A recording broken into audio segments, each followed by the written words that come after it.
Okay, let's... Can I actually bring up the web browser? Maybe I will. Maybe I'll just have a quick little chat about this. Do we have good pictures of the bonus rewards? We do.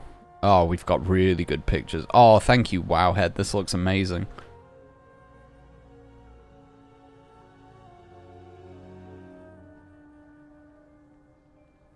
Oh, there's no video for the wings. Okay, never mind.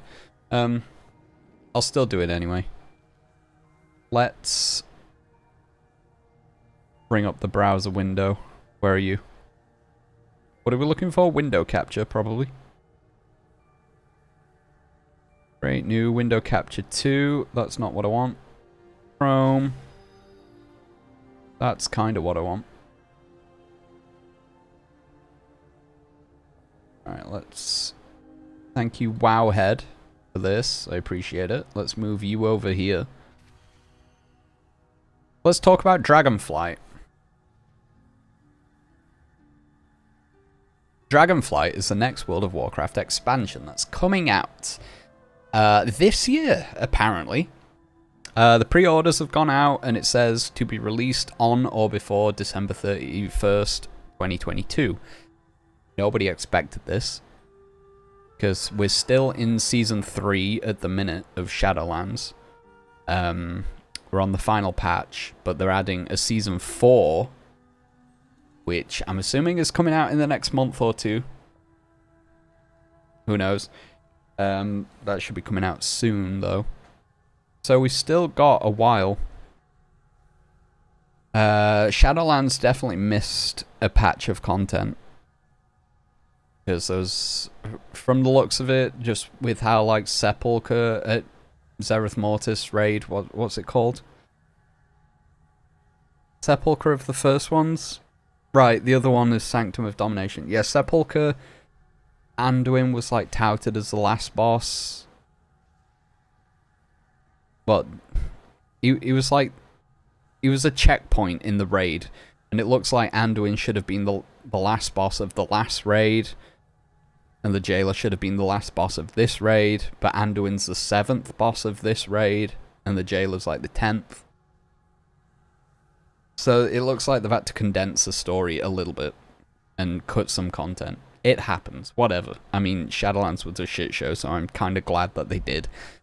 But anyway, regardless, we're in the last patch, and we're expecting this season was probably going to go on until like maybe August.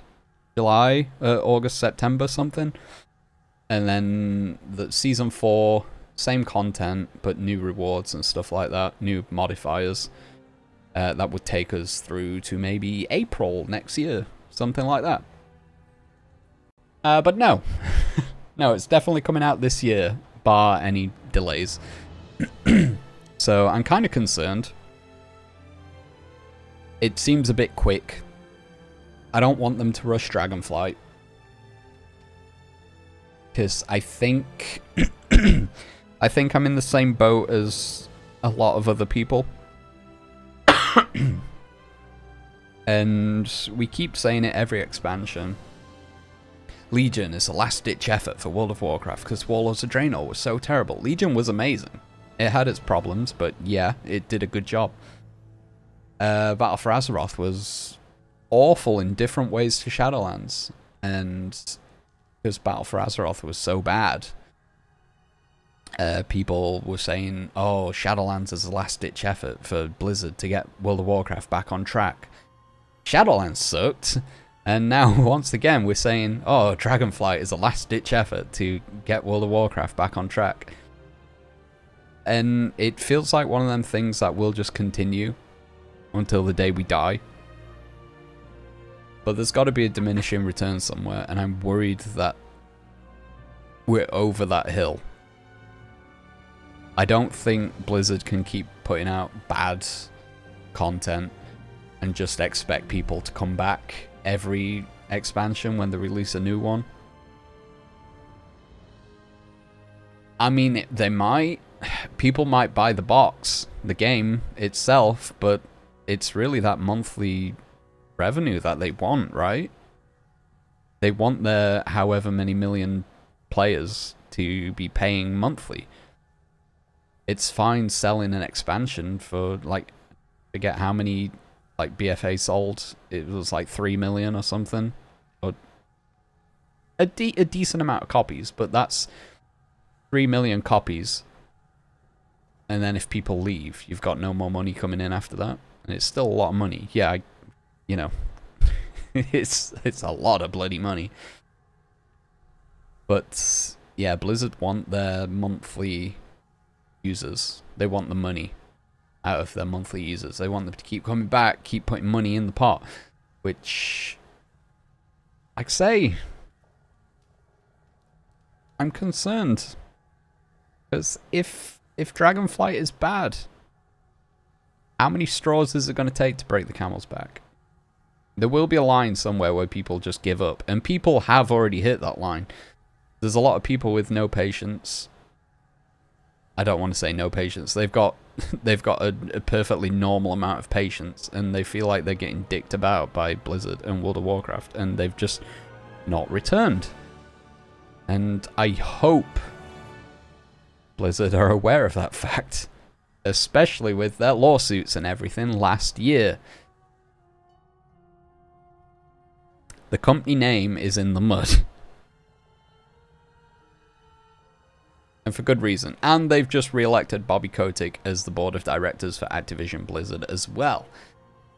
Even though, like, the main two stories that come out is he was perfectly aware of the sexual assault that was taking place in the office and was part of it in some cases, and also threatened to have one of his assistants, I think, killed. I don't know if that was, like, said in a joking way or serious, but either way, you shouldn't say things like that. That's, like, the context is not... It doesn't help in any way whatsoever, though. So, yeah, company names in the mud. Diablo Immortal just come out, and that's a lot of money to put into that game if you want to be... like top tier. Unfortunately, it's free to play. It's a mobile game. It happens, but it still sucks. So yeah, I honestly feel like if Dragonflight sucks, a lot more people are going to turn away this time. The people who have shorter fuses for this kind of stuff. I don't mean that in a bad way, because again, they've got every right to be short fused with Blizzard. They've already gone, and like I say, they might come back and buy the expansion and then leave again. You want these people to stay. There are some people enjoying Shadowlands, and they might enjoy Dragonflight when that comes out. I genuinely don't know. I'm not enjoying Shadowlands. I haven't enjoyed Shadowlands at all, really. The beginning, the first month was fine, because you were leveling up, you were getting to grips with, like, the end game content, how the Covenant system worked and everything, and then it suddenly hit you like a brick wall. That I think at that point, like, to change, you like couldn't change Covenant, so you had to go through like a massive quest chain to do it over a 2-week period or something. Back then, the Covenant system was awful, and the anima that you gained was dreadful. I think, like, a very rough estimation, I think to get all the items from all of the Covenants, to unlock everything for one character, mind, which, you know, like, if you're a plate class, that rules out leather, mail, and cloth armor sets that you can get, and certain weapons and stuff. But everything on, like, a Death Knight, I think it would take about 4 years of grinding every day to get absolutely everything. Like, it took like 1 year per Covenant, I'm pretty sure, on my rough estimation. I don't remember the math behind it. I just remember the results from it. But they've made anima more accessible. It's a lot easier to get now. I don't know how long it would take, genuinely. I'm not that bothered about unlocking everything. That's sort of past me at this point. I'm very passively doing it. But yeah. Anyway, moving on to the things like that put people off the game. It sucks. Whatever. Moving on. Dragonflight. Positives. Maybe. There's no big system. There's no big skill-tied systems. There's the talent trees, which people are concerned about because we've heard barely anything. We've got the Druid talent tree and the Death Knight talent tree. And we've got 10 other classes to go, I think. 8 other classes, something like that. All with individual specializations. And it's meant to be out in 6 months. They need to get cracking. I think betas usually last about 5 months, 4 to 5 months, but the alpha, as far as we're aware, hasn't even started. The internal one probably has. The alpha that goes out to streamers and certain players, that definitely hasn't. As of the time this is recorded, don't know when this is going up on YouTube, but it might come out in the next few days, and it might date this horribly. So yeah, it seems like I'm kind of concerned. There's no system, so the beta will probably take a bit less time than like the Shadowlands one and BFA one did. Hopefully we're going back to basics a little bit, which I think a lot more people enjoy. And I'm just worried about the talent trees mainly because that's sort of replacing all of these systems, and to get that right is important. Anyway, it should be okay, in theory. I'm kind of concerned that Wrath Classic comes out this November, which is like a month before this is due to come out, potentially. Causing some kind of clash there. Anyway, it's been announced it's coming out this year, and the pre-order bonuses have arrived. And we've got this image of them here. They've been there for the past 10 minutes while I've been rambling on once again. The $49 base version comes with no specific perks, although players who pre-order will receive the Drax Battle Pet. This is a pre-order bonus, so you can only get this if you order it before it releases. Which, I'll be honest, I'm probably going to do, but I'll talk about something in a little bit that WoW, the Blizzard devs need to do before I purchase this. We've not seen much about the game either. We've not seen a lot of gameplay. And I think that's concerning a lot of players as well. But I think by the time like beta was coming out for BFA, Shadowlands, Legion, there was like the feature announcement trailer, which I think technically we've had, but we don't have that many features. There was like the Demon Hunter class that we'd heard about, like artifact weapons. They went into a bit more depth about them. It was like its own talent tree, I guess. So there was like more substance there to say, okay, this is potentially coming out in 5 to 6 months, however long. I think it was like a year before they announced this. Where, like I say, now we've seen a little bit of gameplay from the new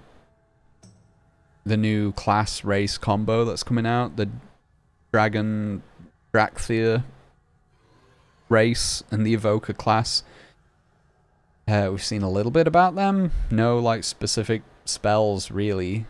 I think I can maybe name like 2 or 3 off the top of my head.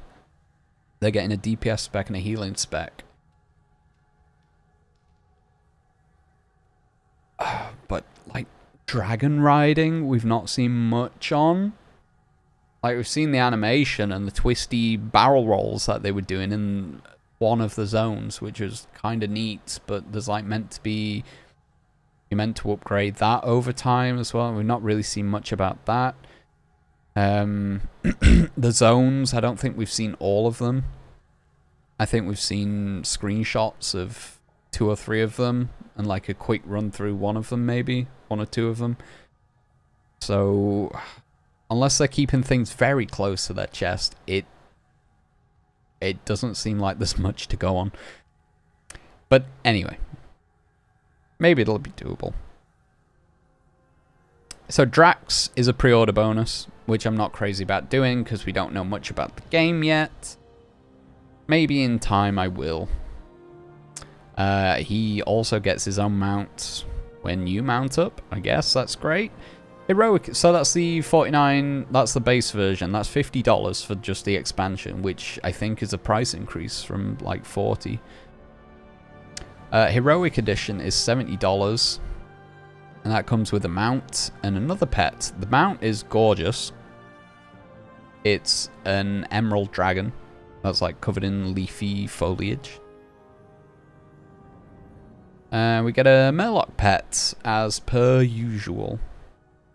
We often get Murloc pets, and I liked the themed Murloc pets. This one's okay. I think it's pretty neat. Oh, it's got some animations apparently. Okay, what do we got? Oh, it breathes fire. Oh, it shoots other fire. Okay, that's cute. Then we got the Epic Edition, which is $89. That includes everything above this. You also get a Time Walker's Hearthstone toy, Diadem of the Spellkeeper Transmog, and Wings of Awakening Transmog. And 30 days game time. Huh, interesting. Okay. Oh, so that's a Time Walker's Hearthstone. That's actually...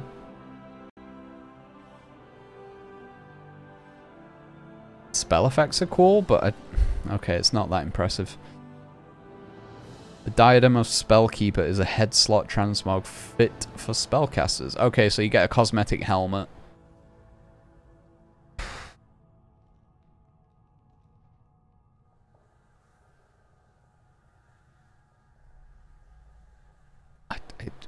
Right, it looks fine, I guess.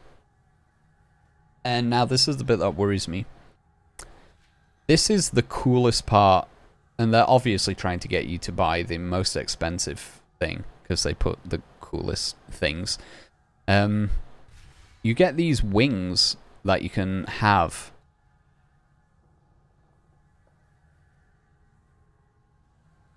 Which is great. I think they look phenomenal. But there's no physics to them. There's like zero physics whatsoever. Like if I just, if I hide this 2 seconds, we go back into the game. All this expansion, they've been pushing like back slots for your character. And if I just put like a quick pair on. If this wants to load and work, that'd be great. What is going off here? Hello? Well, friend of the Grummels. Oh, I have just the thing, Wanderer. Okay. I think my add-ons are out of date and it's causing some issues. I'll deal with this in a minute. Right, so if we... Like this expansion, we've had a lot of back pieces with physics. I guess there's a lot of them without actually as well. But like this one, it sort of jiggles and moves as you run. Like the chains on it sort of like you can see it like moving. There's not a great deal of physics there. But these are wings. That's a tombstone. That's a bit of rock. These are probably the most comparable. Like, these are actual wings as well. And look at those. Those jiggle all over the place. Like, they literally have physics to them. And the wings... The wings here don't have any. They're static. They don't move at all when you jump from the videos that I've seen. I really hope they change this. If they change it, I can guarantee I'll purchase the Epic Edition. I'm a dumb loser. But why? Why would they not have... Why would you not... They're like fleshy wings. Why would you not make them move? It looks dreadful.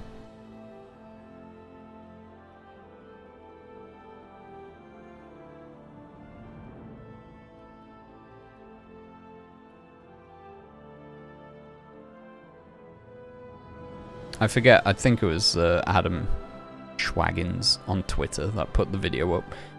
And it looks absolutely awful. Right, anyway, moving on. Midsummer Fire Festival is back. Wrath Classic Beta is now live. Great. I'm not invited, so I don't care. Looking forward to it. Wrath of the Lich King was like the first expansion that I played before Wrath of the Lich King came out, but I've told this story 1,000 times. I didn't hit level 70 until after like Wrath come out. So I think I was level 64 on my rogue when Wrath of the Lich King released, and then I waited until Christmas to actually get Wrath of the Lich King.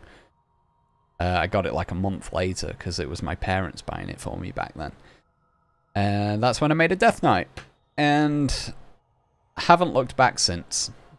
Still playing a Death Knight to this day. Because, of course, I am. Because they are very cool. Very edgy. Very cool.